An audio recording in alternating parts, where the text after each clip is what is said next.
यात एक breaking news. नेपाळमधील बस अपघातात जळगावमधील 24 जणांचा मृत्यू झालाय आणि या 24 जणांचे मृतदेह घेऊन केंद्रीय राज्यमंत्री रक्षा खडसे जळगावच्या दिशेने आता रवाना झालेले आहेत।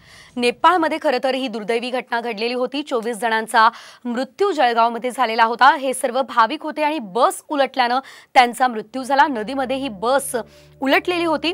आता या 24 जणांचे मृतदेह घेऊन रक्षा खडसे या स्वतः जळगावमध्ये काही वेळातच दाखल होणार आहेत। नेपाळमधून हे सर्व मृतदेह आज आणले जात आहेत।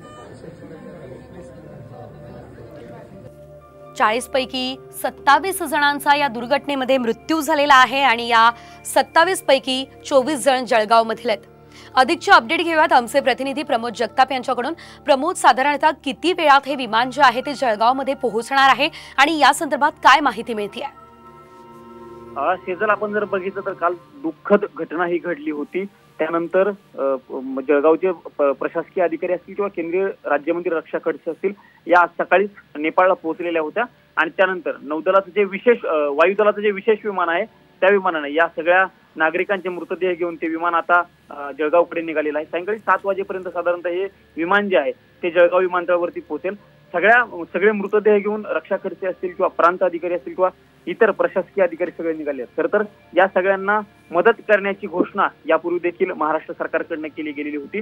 पंतप्रधान नरेंद्र मोदी यांनी देखील मृतांच्या कुटुंबियांना 2 लाखांची आर्थिक मदत केली आहे। सायंकाळी 7 वाजता हे सगळे मृतदेह जे आहेत निश्चितच प्रमोद, या संदर्भातले अपडेट पुढे देखील घेत राहू। तुर्तास धन्यवाद।